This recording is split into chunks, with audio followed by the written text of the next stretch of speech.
Good afternoon, everyone. Sorry. Is that too loud? All right. Hello, my name is Julie Wilsey, A.A.E., and for the next hour, I am rehearsing for my next gig in life and retirement as a member of the Disney crew. And it's great to be here with you for lunch today. I do want to start by thanking the sponsors again for today's lunch and for all the sponsors who help make this conference and this association so great.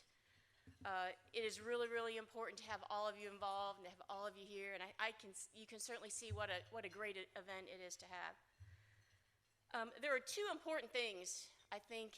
There are many important things in the airport business, but as an airport director, there are two P's that you think about a lot, and you think about how to maintain those two P's. The first P is pavement, because what are we if we don't have a runway? So there's a lot that goes into pavement maintenance, and we have great consultants in this room who can help you with that. The second P would be your people, because if you don't have the people in the building, on the grounds, running the business, you can't do it alone. An airport director can't do anything alone. It takes great people. And there are great consultants that do that too. ILM was lucky enough to use both of the team that we have today for both customer service and for our HR consulting. And they help take care of the ILM people. I highly encourage you to think about customer service training with John Formica or something like that. And if you don't have an HR person on your staff and you need some part-time HR assistance, Lisa Leath with Leath HR is absolutely fantastic. So couldn't have a better crew to do this next presentation, which is creating a workplace that works for both employees and employers. So with that, I'm going to introduce Lisa Leath with Leath HR Consulting and Work Talk. She has a second job also.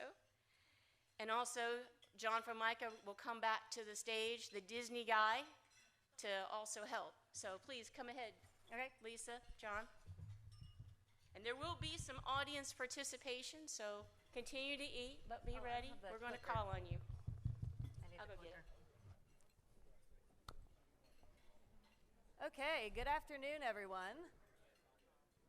Who's here today? Anybody?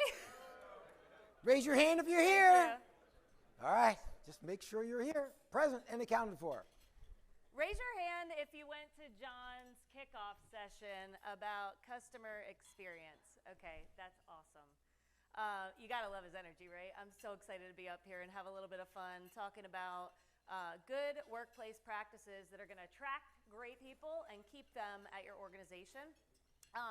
But the one thing that John talked about yesterday, a key takeaway for me was not just providing customer service to people, but giving them a customer experience. And the way to do that is to always do take Walt Disney's advice, and that's +1 it. And so what we're gonna talk about over the course of the next hour is really +1ing on employee experience. And so with that being said, John, anything before we get started? Okay, so as Julie said, I'm Lisa Leath. I'm a career HR person. I got into HR because my mom told me don't go into HR. So my first job actually during college outside of the Penn State campus was working at Disney during the Disney College program. And so that's a picture from 20 years ago. I worked at Casey's Corner in Magic Kingdom slinging hot dogs and French fries with a 1920s 100% wool costume on in August. It was great. But I can completely support everything that John is talking about, and he's going to tell great stories, as John does, as we work through some of this attracting, assessing, and retaining great talent at your organizations. He's going to talk about how Disney does it, and I can really support, as a previous employee there, that Disney does do so many things right, and it's transferable to each of our organizations. So thanks for being here. I have never seen, in the 16 years I've been in an HR management capacity, I've never seen like a more important time to be intentional about everything related to our talent. Being intentional as it relates to the marketing, the sales pitch, the job postings, you know, having great interview process and candidate experience, and then also onboarding our folks appropriately that choose to make a life decision and leave their previous job and come join our airport. There's never been a more important time for you guys to really be thinking about where can I just kind of do a little bit more of a +1 when I go back to the airport or to my other organization. So we're going to talk about from an employee standpoint why some of this stuff on recruiting is important, and also from the organization standpoint. We're going to talk about onboarding and how to give, you know, from a new employee standpoint, what's some feedback that I typically hear and things that work for making sure that people can ramp up quickly. And then also from the organization standpoint, why would you want to invest all this time and effort into great onboarding plans? And then also just managing expectations. John mentioned yesterday, like, how do we know what good work looks like? Well, that's really important. So it's important from the employee standpoint. They want to know what your expectations are, because nobody shows up to work any day and says, I want to really like suck today. People want to meet your expectations. And then we'll also talk about why it's important from the organization standpoint. It's all about retention, discretionary effort, good work performance. That's what we all want from our employees. So with that being said, let's kick it. Let's dive in. Maybe. Okay. So, I mean, Steve Jobs once said, hiring the best is your most important task. And right now in this tight talent market, I mean, even through COVID, there's nobody really actively looking. And the people that you want to join your organizations, you're going to have to go out and really sell it to them and sell it to them hot. So I want to get started by talking about attracting the right people and conversely detracting the wrong people. If you are not working with your marketing department as it relates to like recruiting efforts and you know, having a great career website, having good job postings out there, you're missing the bus on that. So go back and make sure that your HR people or your hiring managers are connected with your marketing person, because and I'm going to pick on Georgia airports here for a second. I Googled this morning. I was like, let me get some airport examples. I Googled Georgia airport jobs. The first 5 that I pulled up that were like baggage handlers, field supervisors, they were so boring. It was like I pulled off like a job description from like 1995 from the old personnel department and threw it out there and thought, oh, this is going to attract some good people. No. You really want to make sure that you've got a job posting that pops. You know, as a header, even make sure that you're kind of like calling out the best thing about working at ILM or the best thing about working at Raleigh Executive Jetport. Tell them you've got great benefits. You've got a culture of team building. Make sure that you're kind of bragging in the first few sentences of the job posting what it's like to work there from a people, an organization, a leadership standpoint. Get your best foot forward the first time they look at your organization with that job posting. And also, if I can add, job postings are online. We get that, but even things that I've seen, you know, people post them everywhere. They might post them on the road. They might post them in billboards or whatever it is. I don't know about you, but I'm tired of seeing now hiring signs. I don't even look at them anymore. It's like a blur. To me, it's like a piece of trash on the ground. You just don't think about it. You have to be creative. You have to, you know, you might see some hiring great people or rehire people with smile. People are just so unattached to the signage now, because you walk down a hallway of a strip center and of a shopping center, and there's like one after another, after another, after another, and they all look the same. They're blurry. Make yours stand out. Online, obviously, your website, everything needs to be as creative as you can, and that's where Lisa's talking about your marketing department. They're the creative folks. Get them involved in helping you do something. The days of just putting a sign out on the driveway somewhere or in the window of your business or on the entrance of your airport is not going to get people coming. The other thing too is, I mean, you guys are NCAA, but I'm talking about the sports NCAA. LinkedIn is like the NCAA. I mean, recruiters are going after you. Probably get LinkedIn messages every day or once a week trying to get you to go somewhere else. But people are hitting your folks up, and you should be using LinkedIn and Indeed resume search to go find passive people.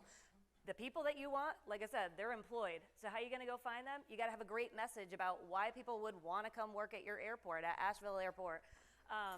Why would I want to leave my job and take one of life's 5 top stressors and start a new job?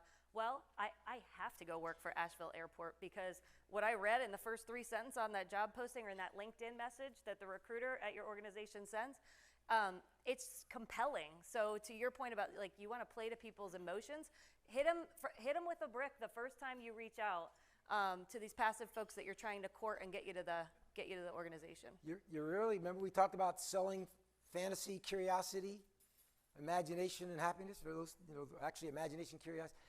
What would it be? What would I imagine if I got to work for your airport?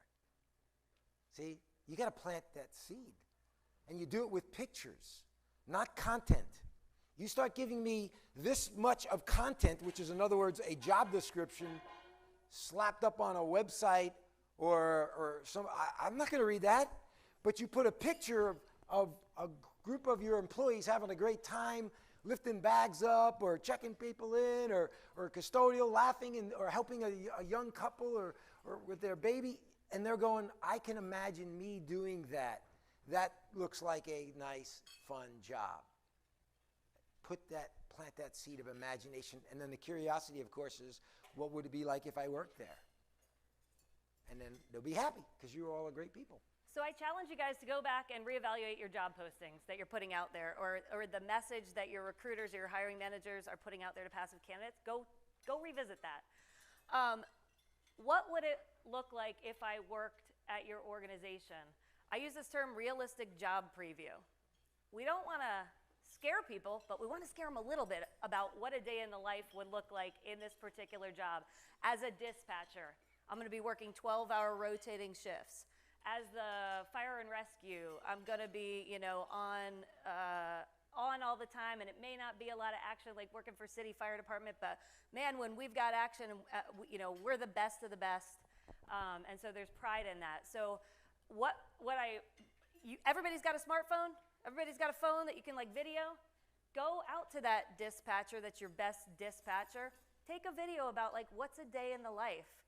When you go to interview folks for that dispatcher job, show them, send them a link to that video. Anybody can post to YouTube. You can make that video public, but try to take your top positions that you usually recruit for, make a video of somebody who actually does that role, and send it to your applicants. Realistic job preview. This computer isn't working up here, by the way. Showcase the employer brand. So again, it's back to your employment value proposition, which is, why is it a great place to work here? You should have videos. You should have job postings. You should have a great career website. Your employees, you should have an employee referral program, because, by the way, the people who stick around and work the hardest and are usually the best employees came from somebody who's already at your organization. So if you're going to spend money on headhunters for certain positions, why wouldn't you just spend a fraction of that being very generous with your own employees so they refer good people to your organization?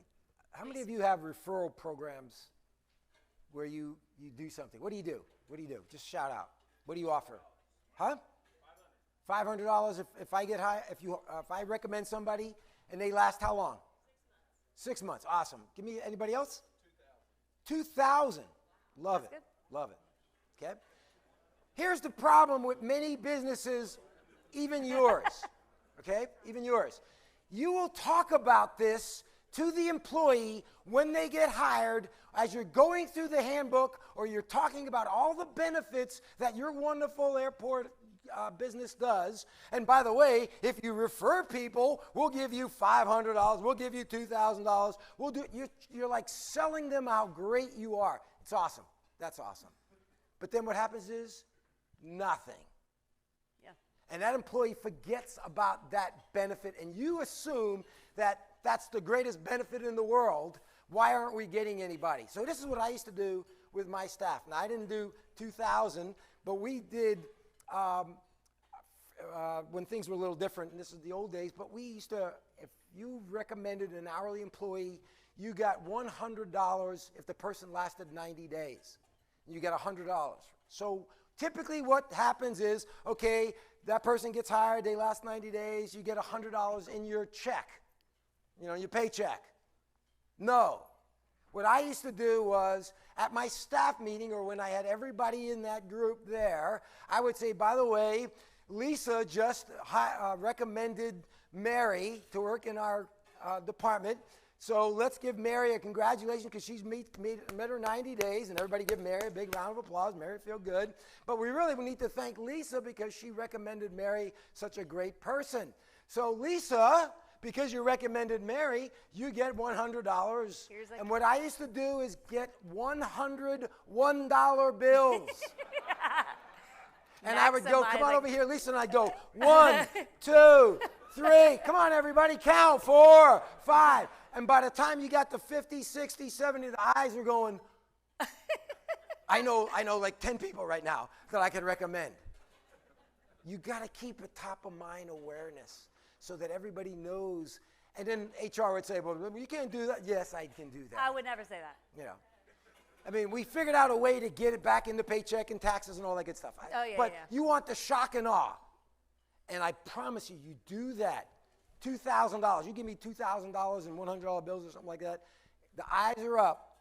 And I guarantee you, I'm on the phone, I'm checking email, I'm giving you about 10 more people tomorrow. So make it, again, you have to market it. Market the program. Thanks. Yeah.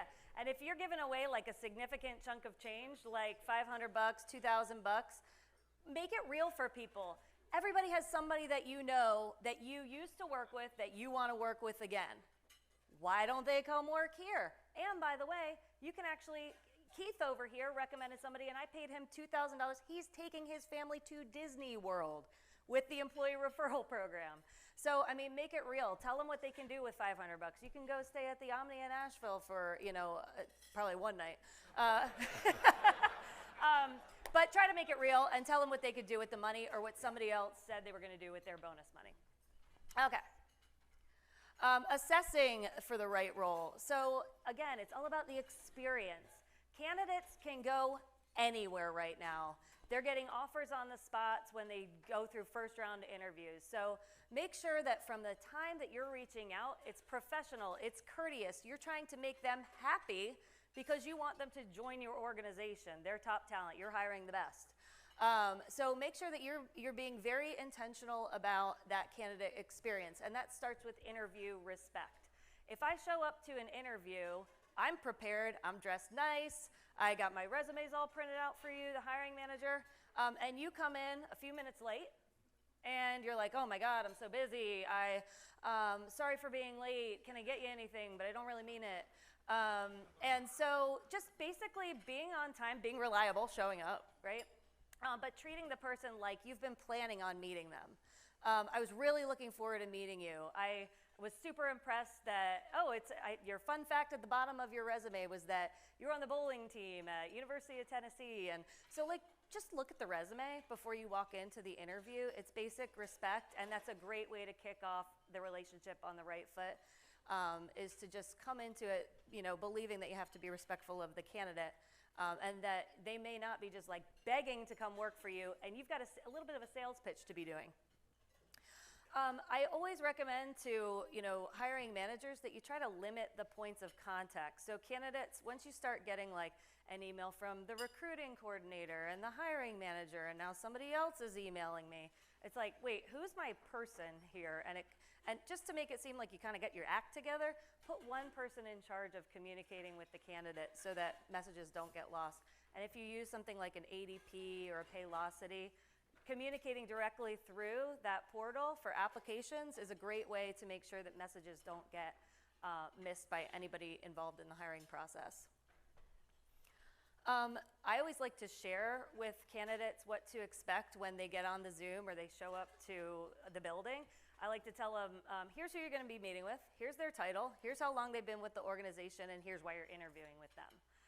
that allows them to be best prepared for the conversation and kind of like be efficient. And this is my favorite. For years, as hiring managers and HR people, we have not traditionally been that great on like closing the loop with candidates after they interview. Some of us are better than others, but in general, again, in this talent market, we got to make sure that we treat everyone with respect, even if they don't get chosen for the job right now, because they're going to go home and say, dang, I didn't get that job at Charlotte, but they were really nice, and I'm going to follow them. And the hiring manager said to stay in touch in case something else comes open. Also, they may know somebody who's a really great field operations supervisor that they can recommend, and you treated them with respect, so they're not closing the door on that relationship with you. You can leave it open. So just close the loop. Tell them, did you get chosen? Did you not get chosen? And if you can provide some feedback, you do that too. Any comments on that? Closing the loop. No. Lisa? Yeah. You know, at ILM, there was a time where we had particular candidates who wanted to work for ILM so badly that even though we told them they didn't make it the first time, they would apply the second time. We had a candidate that actually applied 3 times for a maintenance position, and eventually we said, you know what, this person is really, really eager. They want to be part of our team, and you know what? He is the best candidate now, so let's go ahead and hire him without going through an interview, and let's just call him in and make him a job offer. Because if he wanted to work for ILM that much, he's going to be a great employee. He's going to come to work happy because you finally made him happy. Absolutely. How many of us, we hire only when there's a need? Yeah. And somebody gives 2 weeks notice, somebody got fired, somebody moved, whatever happened, and now all of a sudden you are in a reactive mode to hire people. When you're hiring and you're interviewing people and you come up with a candidate like Julie said, where maybe they're not the right fit now, but I would actually even further, maybe even go through their references, check things out, and maybe have 3 or 4 candidates that I will tell them, listen, I got to tell you, you did well, but we found someone who's a better fit, but you're the next person on my Rolodex that I'm going to call when I have an opening. And I might have 5 people like that. And I hope that you're available when that time comes, because you're a good candidate, but you never know. Rather than, now I got to go through the process, we got to get applications, we got to have a list of people that you've already interviewed, you've already rated, maybe even checked references that you could just make a phone call. If they're available, you got them. You got them. Is this the picture? Okay, so any other comments about? Is this the picture with George Costanza? Is that the next? Oh, it's is it the next coming one? up next. Oh, Yeah. okay, gotcha. So I want to go back to what works for the organization. Let's talk about the job posting again. I highly recommend that you guys, if you've never written down your personal leadership philosophy, I would recommend that you think about that. It's nice, especially when you are inheriting a new team or you're starting a new job yourself. But I love incorporating leadership philosophies at the top of a job posting. So whoever the hiring manager is, basically, and don't change their words, right? Use their language so you can hear their voice, but have them articulate, before you throw the job posting out there on Indeed or whatever, have them articulate, who am I looking for? What kind of human am I looking for in this job?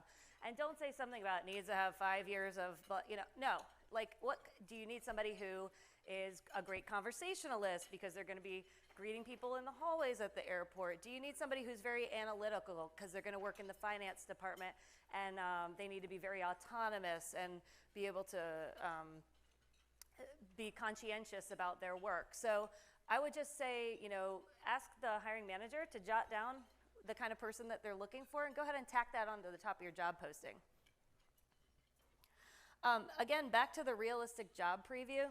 So you're going to tell people what a day in the life in one of these jobs actually looks like. What does it entail? You can do it in writing. You can do it. You can train your recruiting people to, here's the script for talking to them about what a day in the life looks like. But at the end of the day, when you go to make an offer, you shouldn't be getting any declines because you've already talked about everything under the sun. So realistic job preview, again, it's going to attract the right people. It's going to detract the wrong people. You had a great example of at Disney, the video that you'd have to watch before you would interview.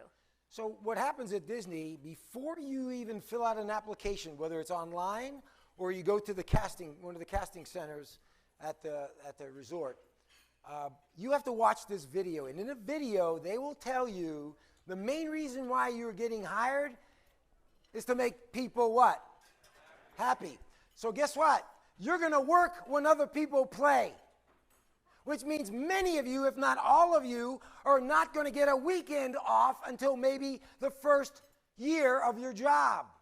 Some of you will not get your birthday off. In fact, many of you will be working Christmas Day because it's the busiest day of the year. And then they talk about the grooming guidelines that are so strict, the military, people that work in the military can't even work for Disney because they can't meet Disney's grooming guidelines. And then they talk about the expectations and the volume of people, and that your raise is not based on how long you've been with the company, but how much value you bring the company. And you know what happens? 15% of the people walk out the door and don't even fill out an application. And Disney says thank you. Yeah, that's good. Doesn't mean you're a loser. Doesn't mean you're not going to be successful in life. It means you're not the right fit. Because people think working for Disney World, it's going to be great. Until you work at Disney World. And you realize it is great, but it's hard work. Like Lisa said, you know, in July and August with a wool costume on. Working and fast the volumes and volumes and volumes of people. So again, not trying to scare people, but starting to eliminate the people you don't want. Mm-hmm. So that 6 months from later, they don't come back and haunt you. Make sense? Good. Okay, and again, back to that employer brand.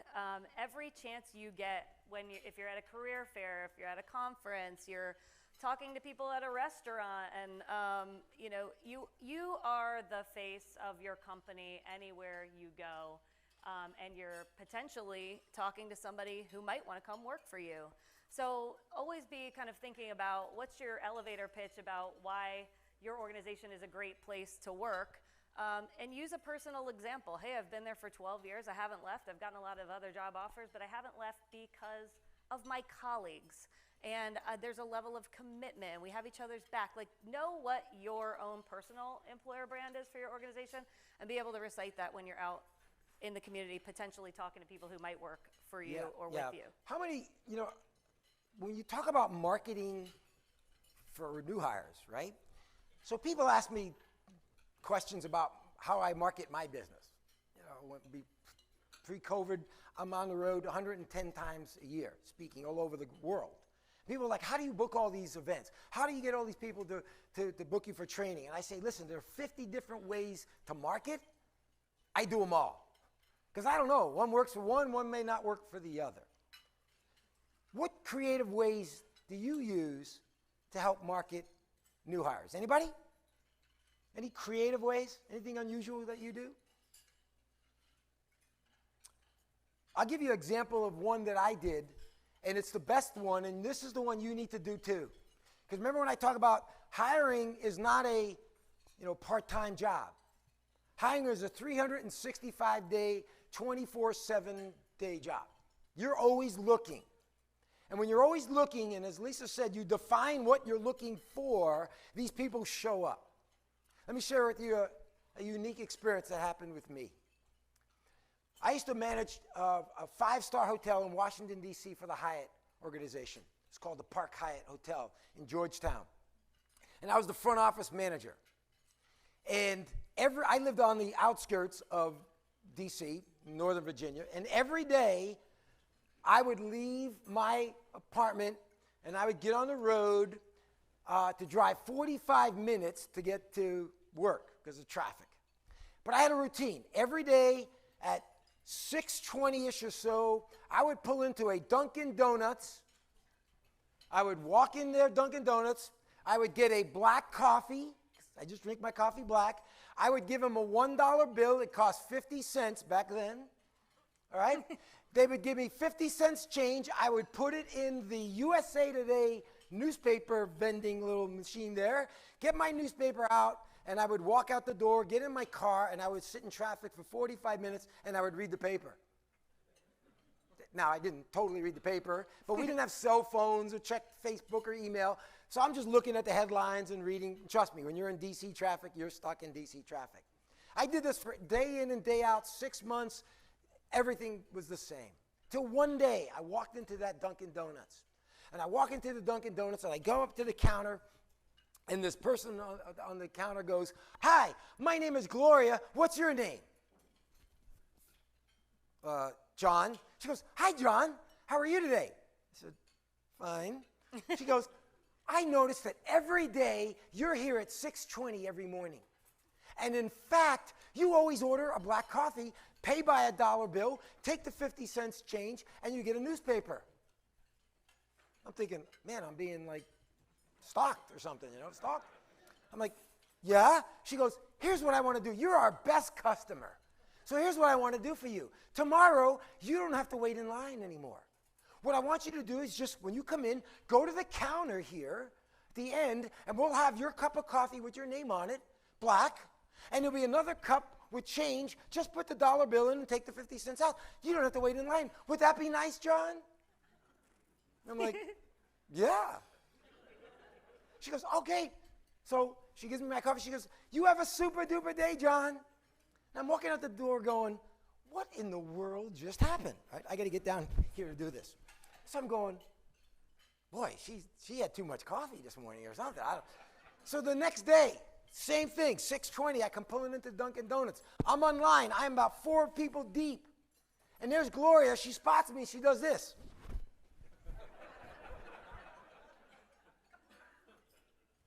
And I look, oh yeah, coffee. So I go over to my coffee, over the area, and there's the coffee, just John on it.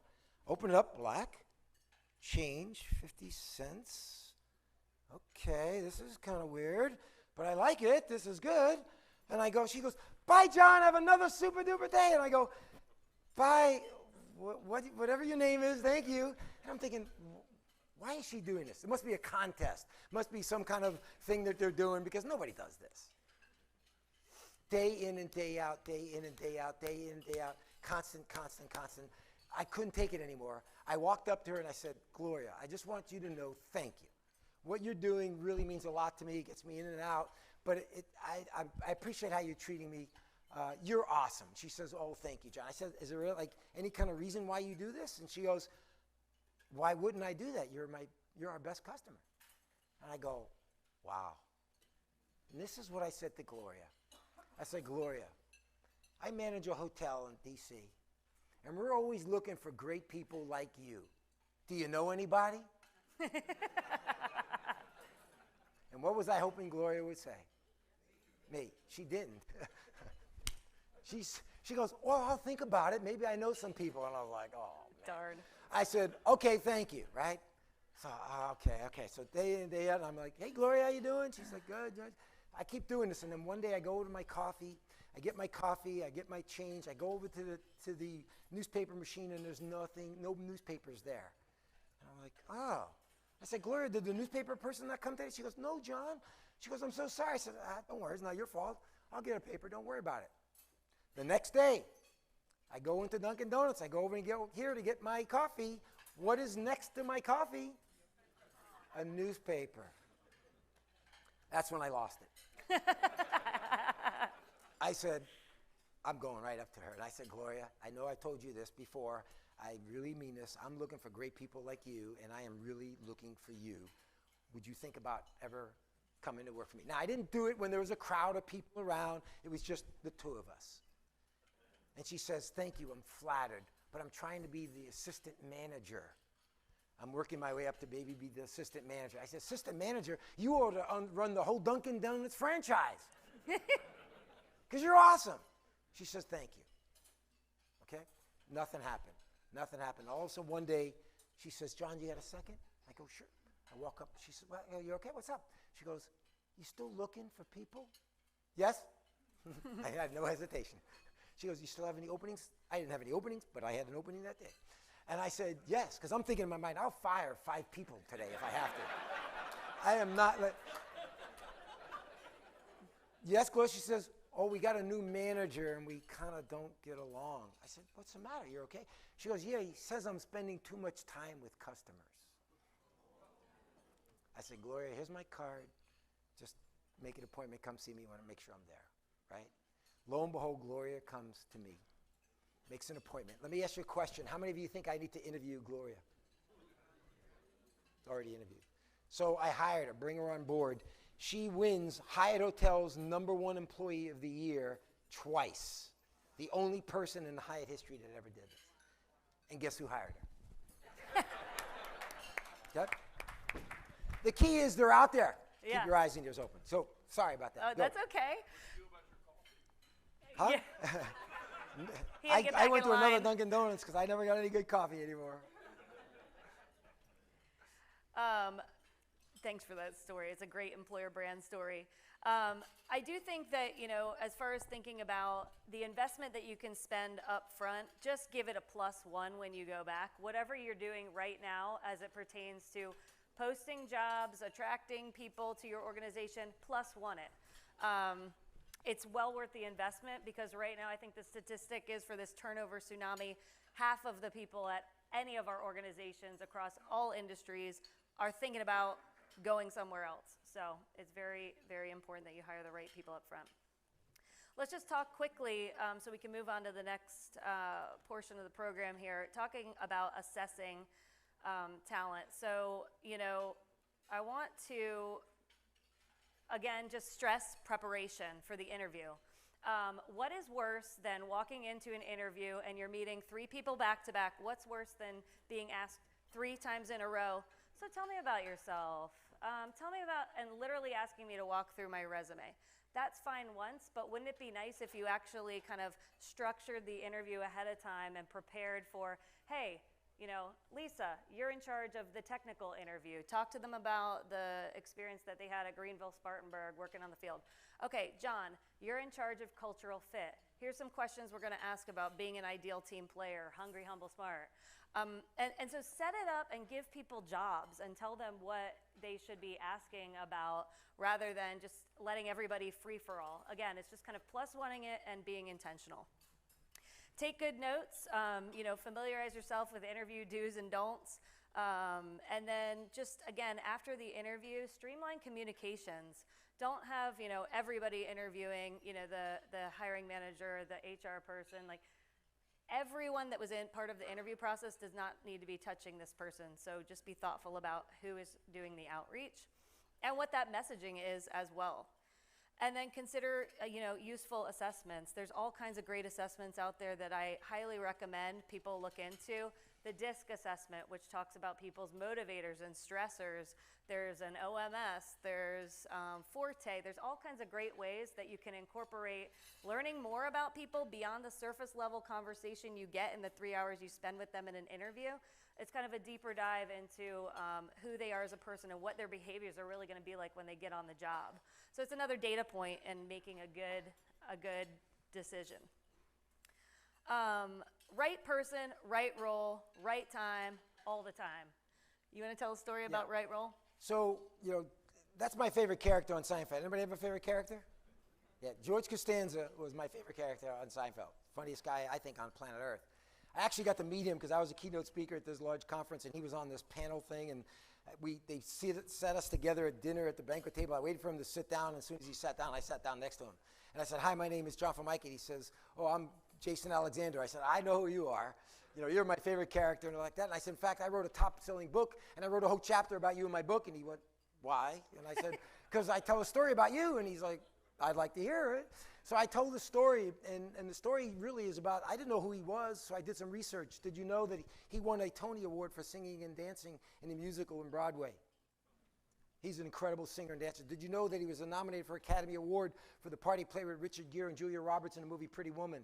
Do you know that 8 times he was nominated for an Emmy Award for Best Supporting Actor in a Comedy Role sitcom on television? Do you know that now he's winning all these awards internationally? This guy is one of the best top actors around. But let me ask you this question. If he's that good, could he play every role? Ladies, how many of you think that George Costanza, a.k.a. Jason Alexander, would be awesome playing the part of James Bond? Ain't gonna happen. Just as my wife. My wife says, I have no desire to see Jason Alexander come out of the ocean with his shirt off. But she'll stare at the new Bond for hours. Make sure you find people that are in the right role. Many businesses say, well, we'll mold them into our role. That's like taking a square peg and trying to squeeze it into a round hole. It's not going to work, right? Find people that are outgoing and love talking to people. Those should be your front of the house people. Maybe there's somebody with attention to detail, loves numbers, figures, organization. Put them in the back organizing storage rooms or working supply. They'll be awesome at that.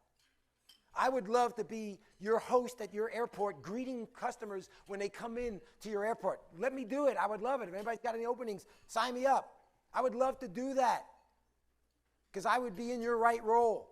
But if you put me in the back areas doing other stuff, I'm going to be your worst nightmare because that's not a good fit for me. So find people in the right role.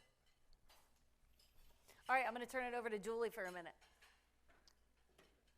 All right, so we have a quick volunteer that's going to tell a good story about how they recruit volunteers. And Howie from Cape Fear Regional Jetport has promised he's going to give me a brief example of how he hires in Southport. I want you to know Julie's right. Pavement we need. We're an airport, correct? But I've been taught many years ago, people are your most important resource. And to create an environment and an image for your location that the boss feels that way or the board feels that your people are your most important resource is a way to get great people and to treat them. When everybody knows that works at the airport that they are important. And another thing that I like to do, when I was on Air Force One, when I was hiring people, I got dinged a little bit because the higher echelon wondered why I didn't hire all 10s. Well, you know, I was looking for people on your report card where it says they got A, B, C, D, and on the bottom it says, do they play and work well with others? I can train them. I had one time many times I made mistakes. One time I hired the greatest chef the Air Force ever had. He was the most miserable person to work with in your whole life. And that's extremely valuable to your organization. Do they play and work well with each other? Very, very important. But people, and if they know that you care about their personal life, because the job that they do, if they continue to count on that making them happy, it's going to let them down. But when they have a hobby or something that's important to you that they like to do, and you think that's important, if they like to go to lunch with their spouse and that's important to me. And it's amazing what you get when they know that you care about them and their happiness. Awesome.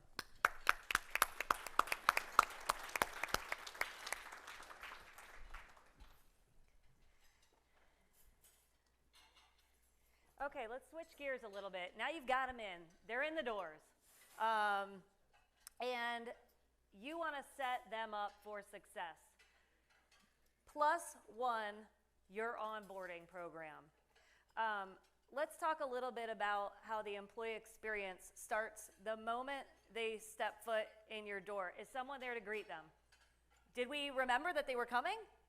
Sometimes we remember at like 5 o'clock Sunday night and we haven't really set up an agenda. We forgot to tell the IT guy. So, you know, I would just ask you guys to, again, it's all about being intentional and preparation, communication with the new employees. Talk about creating brand ambassadors as soon as possible. Before they even come in the door, when you send them their offer letter they accept, think about sending them a couple of koozies or a t-shirt.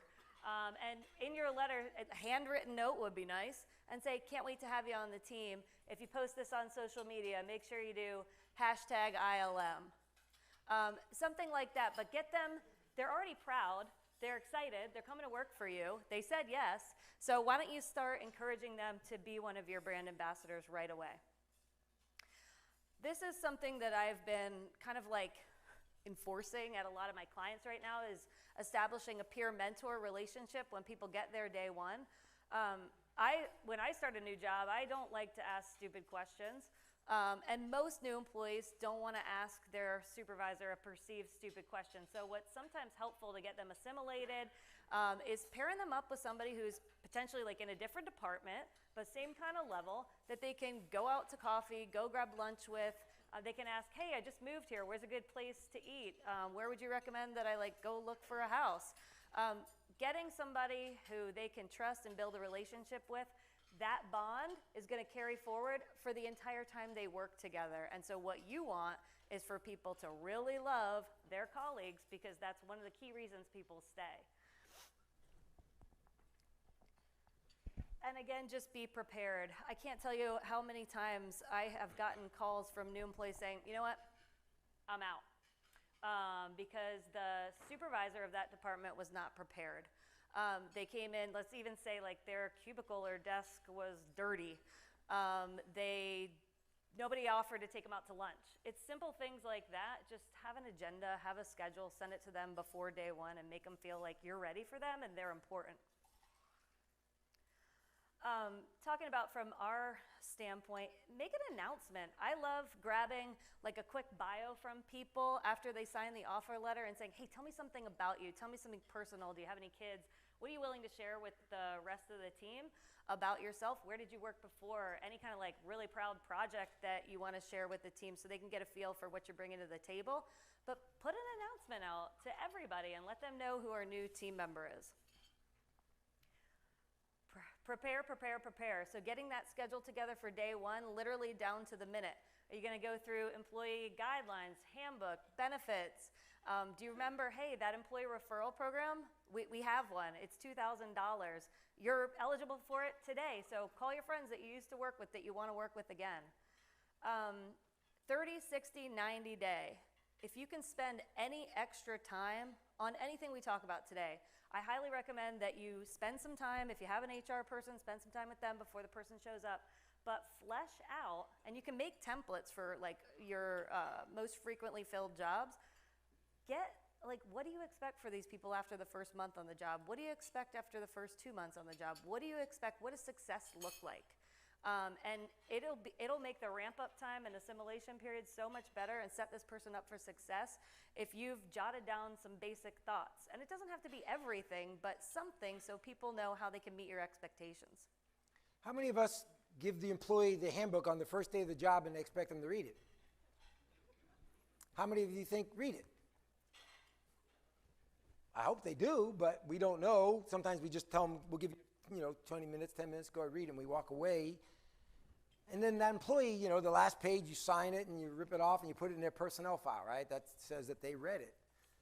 Yeah, I get all that, but maybe there's only portions of the handbook that need to be discussed in the first 30 days, 90 days. If it's the first day on the job and I'm talking about the 4 steps of a disciplinary process, I hired the wrong person. That shouldn't be on the first thing on their mind on the first day. Now, 60 days out, 90 days, we're now getting closer. We may add those conversations. But I'm not going to just shove all this stuff in on the first day so I can get them to sign so I can check that one off my list. As Lisa says, gradual. Go through that, what the person should be going through, expecting, and put that template together to save you a lot of aggravation as well. Yeah, and I think for a lot of these field positions at the airports, you guys have good training checklists, but think about some of the folks that come into the office. Are there training checklists in place? And that may be an opportunity for you. Technology sounds simple, but you really do have to call the IT guy before the people show up, because nothing's worse than not having access to the things you're supposed to have access to do your job on the first day. It's kind of an inexcusable kind of like faux pas. So make sure that you've got technology ready to go. The laptop has their email already, Outlook's loaded up on there. It's got a signature already in there. Just be prepared, especially with technology. And then build ambassadors. So I went through the Disney Traditions program when I first showed up to Orlando, Florida in 2001, and it was incredible. It was a huge investment on Disney's part because I was only going to be there for a semester, but they put me through 10 days of traditions class. Do you want to talk about why Traditions is such a great onboarding program and how they could potentially again, it's do an that? investment, and typically the Traditions, the college program goes through a whole different one, but for a typical person that gets hired, and I don't care if you're a housekeeper and you're the executive vice president of the Walt Disney World Resort Company, you will go through the same Traditions in the same class with housekeepers, busboys, restaurant people, whatever it might be. Everybody goes through the same one. And you talk about the culture. What was Walt's vision? Why you were hired? All the things so that people understand. You didn't talk about benefits. You didn't talk about these are what you do on days off. This is what you do.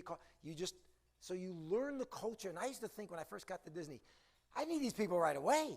I got a hotel to open up. And they go, no, they can't go until they go through Traditions first.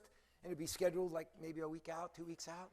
But as soon as they got out of Traditions and they came to me and my department, they were like fired up. And I said, now I know why it is. And it's an investment. It's 16 hours of not productive work time, but it's an investment in people. Think about the history of your business and your airports, where people are from and where they came. The history, I want to feel a part of something. I belong to something. I'm proud to work for your airport because of the history. Talk about it. Don't be afraid. Awesome. And that's how you build ambassadors. So I'm going to turn it back over to Julie to talk about, if anybody has a really good employee experience story regarding onboarding. Yeah, Lisa. Grant Dick is going to explain the ILM 6-month orientation process that they do with their new employees. Thanks. Julie and Gary used to give me a 10-minute limit on staff meetings, so only 2 minutes today. So we've got a really good program, and we call it expanded orientation. So you're talking about that onboarding, that orientation. How many of us can remember the first time we showed up at a new job? Maybe it's been a while for some of you, but you're excited that first day, and then after that, you kind of get in a routine, and maybe you don't even get to meet so many other people. So we look around at our staff, particularly those frontline workers, those hourly employees, and they're always facing our customers, and yet they sometimes don't see us. And unfortunately, that can create an environment where, we've heard the term the ivory tower, or where we seem to be in this realm that's separated from them, and it can create border or boundaries, or rather walls, between those employees. So, John, you talked about the other day getting to know your customers. Be interested, not interested.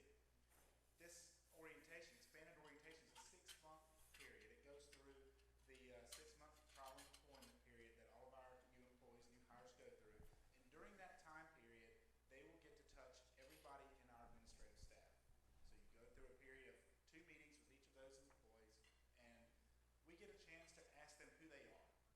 What things are you interested in? What do you like about the job? What types of things do you think we can improve on? Give us some of your ideas. And it helps open those doors, break down those walls, and allows them to see us as just another employee happy to be working at ILM. And it helps create that feeling of family. We're all in this, we're on the same team together, and we're all working towards the same great goals. And we're just as approachable as the guy who sits working on the front line with them at their shift every day. So it's been a great success, and I would encourage you all to consider that. If you don't do something like that already, it's an excellent way to keep those doors open and help foster relationships from the top to the bottom. That's awesome. Awesome.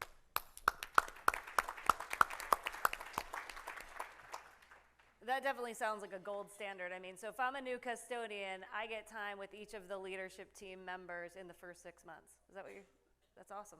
Great job. How important do they feel? I'm telling you, that'd be awesome. That's a gold standard for sure. With the last couple of minutes that we've got together, I do want to just talk about, how do I know that I'm doing a good job? How do I know that I'm meeting or exceeding your expectations? And so as an employee, they really look up to you guys. I mean, you are the company to them. And so all the communications that you do, think about how when you go back, you can +1 it. My favorite thing to do is to go to where the work is. They love seeing your face out there where they are. If they're scrubbing toilets, Go follow them around for an hour and help wipe the counters in the bathrooms and scrub the toilets. If they're out on the field, jump in the Explorer and, go roam the fence or roam the airfield with them for an hour. Don't have an agenda, just like shadow, talk, communicate, see how they're doing, see how they're doing their job. And if it isn't like up to your expectations, or they're doing something that's a little bit odd, ask them why they're doing it that way and correct them real time. It feels less punitive than like, come into my office and remember that 4-step disciplinary process? I'm going to do the formal, verbal, written warning. So just, get out there, be present, go to where the work is. How many have ever heard the term MBWA? What does it stand for? Management by walking around. You have to inspect what you expect. But management by walking around isn't walking around with a big stick, beating people over the head. You did this wrong, you did this wrong. Go ask your employees, how many times you beat me up when I did something wrong, but how many times you've never seen me do something right? So as Lisa said, when you're walking around, you're going to see them doing it right. You can thank them, encourage them, maybe coach them a little bit. But don't just wait, once a year or during their performance review to do these things. Be visible so you see what's going on, but then you can also know what a little bit more about them and what's going on in your operation. Providing guidance and resources. A lot of times as management, we think that people know where to find I made a process flow map about how to become the executive director, and it's buried in 8 different files in our shared folder. People don't know where the resources are. So if you have a regular team huddle with your folks, make sure that just like the employee referral program, you're reminding people, hey, here's all the work that we did on how to get promoted to the next level, or here's some resources. Did you know that we do an education reimbursement, or we want you to go get certification, we're gonna pay for it. Like, here's where the policy is. Go check it out. Let me know if this is on your career path or agenda. But constantly remind people of the resources that you already have and you've already invested in. People just don't know where to find it because they're caught up in the day-to-day. Secondly, as an employee, how do I know if I'm doing a good job if my job description hasn't been updated in years? And realistically, everyone's job has changed. If you haven't looked at the job description in a couple of years, it's probably changed, at least slightly, right? So I always recommend, if you do have like a payroll system that allows you to upload documents, for everybody, put their job description, upload it into Paylocity or ADP into their profile so it's easily accessible, and remind them, hey, just want to, we're talking about your next move in your career, but let's focus on what you're doing really well during performance reviews in this job, and go pull your job description up. And it can be a really nice reminder for when they go to do their self-evaluation, is going and being able to reference an updated job description that truly reflects what they do. And then providing feedback loops. So I am an employee check-in evangelist. If you're to spend any time with your folks, do it on an individual basis. Don't be on your computer. Oh yeah, okay, whatever. Put the computer down, face them, make eye contact, make sure they know, they're important, even if it's for 10 or 15 minutes. But is there anything that I can do for you? Is there any resources I can provide for you? Give me the lowdown on what you're up to. You taking any time off? One-on-ones are super important. Team huddles are really important, so everybody kind of knows how they're contributing to our department or the broader kind of mission of the airport or organization. And then town halls. I'm a big proponent of, it doesn't have to be the executive director or the CEO of the airport talking to people and lecturing at them once a month. Town halls can have a rotating agenda with speakers that work, throughout the organization. So think about how you can get different presenters and subject matter experts up there on the stage to be talking about what's going on in their department. Because a lot of times people just don't know. I'm a maintenance tech, but I have no idea what the finance department even does. So sometimes it's kind of fun to hear from one of your coworkers. And then let's talk about from the employment organization's perspective. So just providing venues for frequent conversations. If you've ever been surprised by someone coming in and giving their resignation, there's no excuse for that. You should have at least had some kind of inkling they weren't happy in the role or they were looking to do something a little bit different. So how do you know that kind of stuff? You build rapport. You have a relationship. They feel comfortable coming and talking to you. So just give a lot of venues for conversation with your folks. And then I'm a big, big proponent of encouraging this, you own your career. I'm your manager, I don't own your career. I can help you, I can help make plans and make sure that I'm your advocate as appropriate, but like if you're a frontline supervisor right now and you wanna be the executive director of the airport in 10 years, we gotta make a plan, because that just doesn't happen overnight. You're gonna have to be the facilities manager. You're gonna have to spend some time out in the field. You're gonna actually probably have to spend some time in finance. So making that good plan is really important, but they have to structure it for your feedback. Actively support them. You know, figure out what is your budget? How can you support them? If they wanna go get a PMP certification, is that something you could pay for? They're a great employee. But have tactical plans to get your good employees to where they want to go, and don't just assume that it's gonna magically happen. You need to, again, be intentional. So +1, please, when you go back, the way that you are meeting with your humans, supporting your humans, and sharing your expectations and making sure that you're aligned with what's good for the organization. So.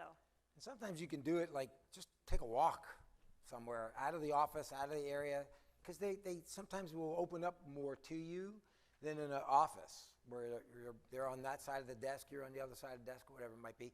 I used to do John's golf cart gossip, and my employee, I would just randomly take an employee and we'd hop on a golf cart and we would just ride around, and I would ask him, how's things going? Hey, what are we doing around here that's stupid?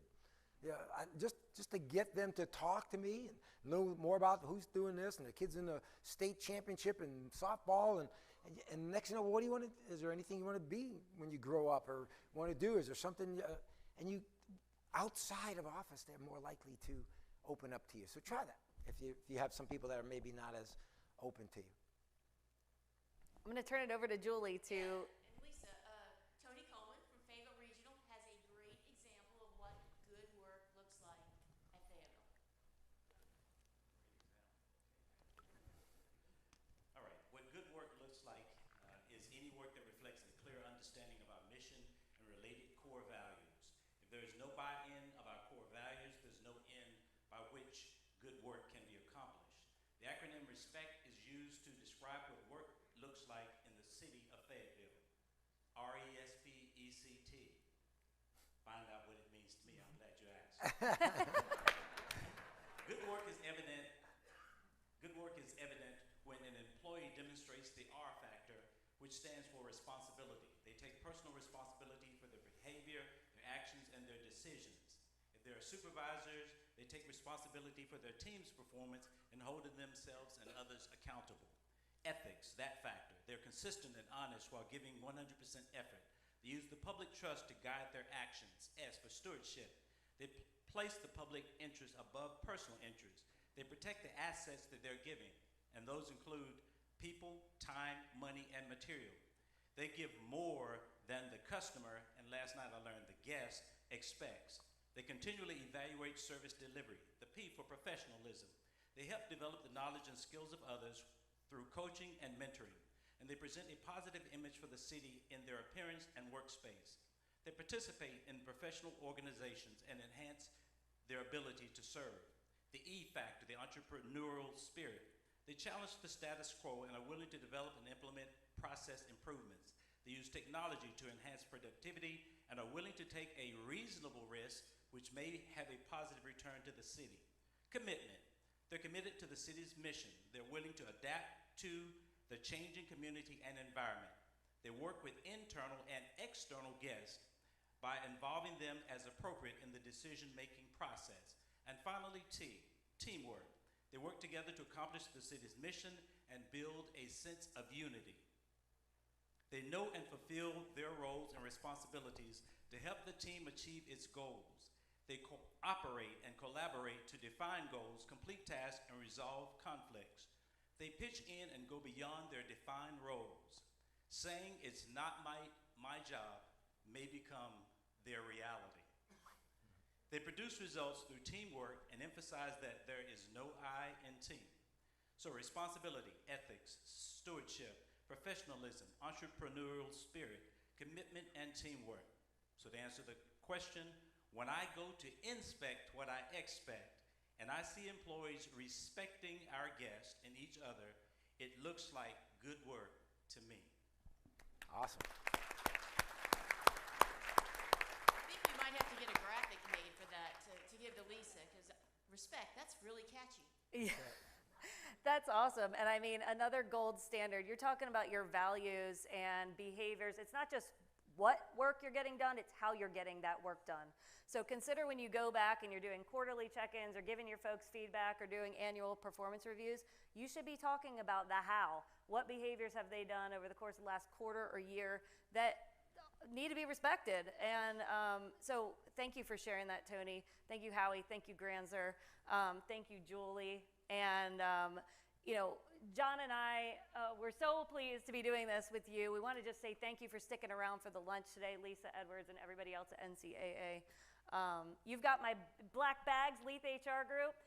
Scan those QR codes, find out about Leath HR and Work Talk. But I want to thank you. And John, you've got a giveaway. Absolutely. First of all, let's give Lisa a great round of applause. Awesome. Awesome. But wait, there's more. There's more, right? So we have another giveaway. We have a giveaway, and this is my, if Disney ran your business, what would it look like? Business success kit. So in the kit is filled with, one, my book. You have a, whoops. Here, hold it. Book. You have a live workshop on how to make the customer experience magical. It's a CD. You have a CD on how to find, interview, and hire magical people. 8 steps to never have a bad hire again. You got a exercise handbook filled with activities to do all the neat things you need to do with your staff. You get a magic wand, and you get a little Mickey. Okay? So you get it all. You get it all. So some lucky person has my business card taped to the bottom of their chair. So look under your chair, you're going to see a business card taped.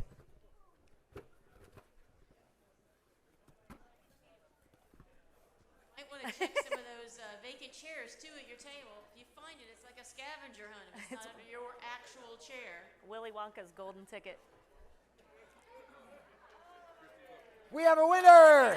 a winner. There you go. Congratulations. Appreciate it. Awesome. Is that it? That's it. Any questions? Anything else? You all, thank you very much. Have a great rest of the lunch, and we'll see you. Thank you. Thanks. Good job.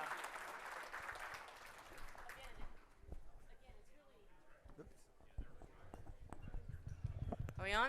Again, it's really great to, to get a refresher of some of these things, and hiring is so important. So right now it's time for Mark Davidson to come up, and he is going to pass the gavel.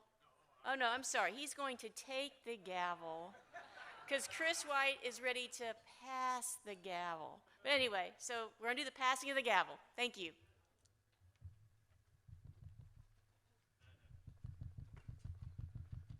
Join us, Mark? Again, I want to thank everyone for an interesting year, we'll put it that way. But it's been a great year, so. All right. Unfortunately, we only met virtually most of the year, so I didn't get to use this very much, but I will pass it anyway. Congratulations, Mark.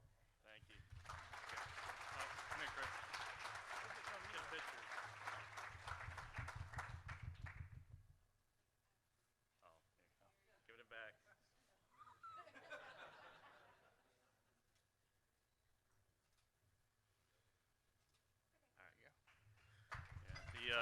I wish the U.S. Olympic team, the 4x100 men's, would have saw how we did that. They've been dropping it the last several years, but I really appreciate it. Thank you, Chris.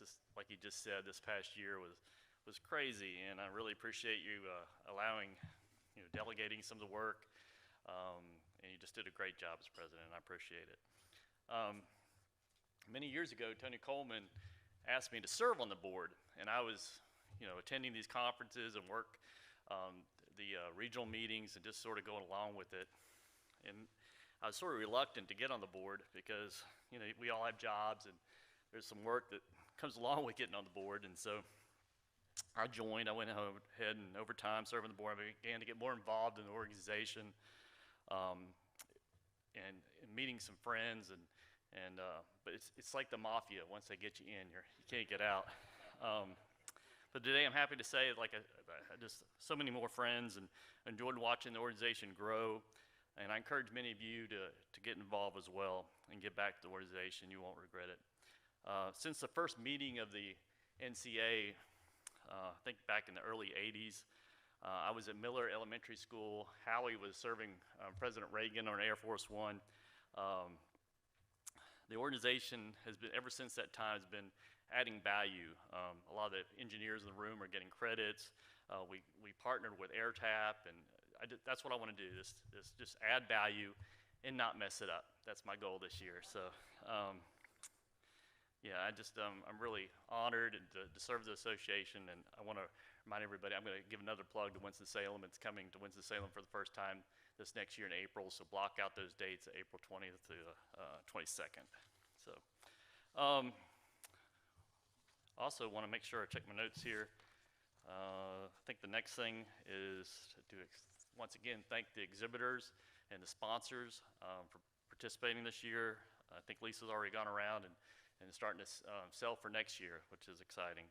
And I think the next thing we have is the great wrap-up of the State of the Aviation of North Carolina in the Cardinal Ballroom, and beginning promptly at 2 p.m. So, all right, thank you. Oh, wait, there's more. I am so sorry. I was thanking Chris, but he got off stage so quick. We still have the past president. What a great gig. I just became president, and I get to give away an award. So, yeah, I almost blew it there right off the bat. So, thank you, Chris White. Let's get Denise. Do you mind taking it? Is she still in here? Bob? Oh, here she comes. You want to say something else? No, I appreciate everyone's support this year, and it's been an interesting year to say the least, but the association has grown from it, and I think will continue to grow under Mark's leadership. So,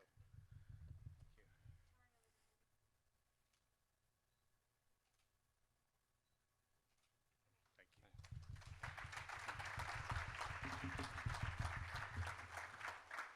We'll never get to use that. All right. See y'all in the card room.